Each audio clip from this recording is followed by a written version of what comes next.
Hi, this is Steve Miller, better known as Kelly's dad, once again, back sharing with you a story, a marketing story. Actually, I tweeted a comment last week where I said the last thing you want to be is very, very good at something nobody wants to pay for. And, I said that, if anybody wanted to know what the story was behind that, to drop me a line or something like that. And I actually did have a few people email me and ask me to tell them, all right, well, what's the story behind my saying that? And I thought, well, rather than write it down and just email it to them, I'd just go ahead and do a recording here. So here's the story about where that came from in my life and how I learned it, I guess by the experiential method, right? And it all kind of starts with a story about 8-track tape players, okay? Yep, 8-track tape player. For those of you that have no idea what that is, well, look it up in your history book and probably on Wikipedia or something like that. But for those of you that do know the story of my past, you know that my father was the developer of the 8-track tape player. Actually, it was Bill Lear, the founder of Learjet, who came up with the concept of 8-track and put together a team, and my dad was the lead engineer on the team, and they came up with the ultimately came up with the 8-track tape player, and which they were building it for his company called Learjet Stereo. Real original name there, but that's not this. The story isn't about how the 8-track got started. The story is how the 8-track ended. That's what the story is. See, the 8-track, even though it's very well known, very popular in our lexicon, it really had a very short shelf life. Very short, just a few years. And really what happened was that it came out, and of course it was very popular because it was the first time that you could actually take your own music with you in the car. And so, very, very popular, but these are kind of big and clunky and, I'm sorry, but it's what they were. And of course, if you wanted to listen to the same song again, there wasn't any fast forward on the original players or rewind. And so you'd have to basically drive around the block several times and wait for your song to come back. So if you wanted to hear Spinning Wheel by Blood, Sweat and Tears, then you just have to keep driving to listen to it again.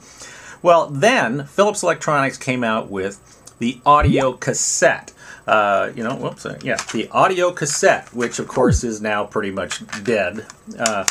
But when they came out with the audio cassette, there were a couple of things about this that really, really made a huge difference. Well, first of all was the size, of course, was the size of the cassette compared to the size of the 8-track, right? The second thing was that you could rewind, you could fast forward, you could record on it. So it was very, very compact, it was easy to use, and it had more features than the 8-track tape player. Well, when this came out, essentially, the moment this hit the market, this was dead.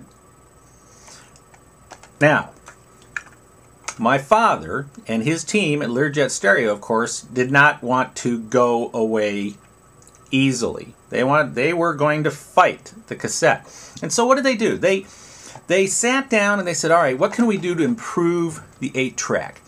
Well, first of all, we can create recording capability. And so they created tape players that you could record onto these things. You cannot rewind this. The way this thing is designed, it's just not possible for it to be rewound. But they did add fast forward capability into this.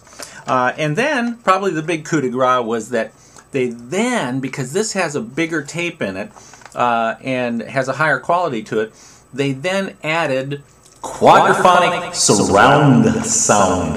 That's what they added to it. And they said, okay, so we've now added recording, we've now added fast forward, and we've added quadraphonic surround sound, and that will beat the cassette. Well, no it didn't, because when the cassette came out, because of all the features, and not the least of which was just this compact size, easy, fits right in the palm of your hand, that meant the 8-track was dead.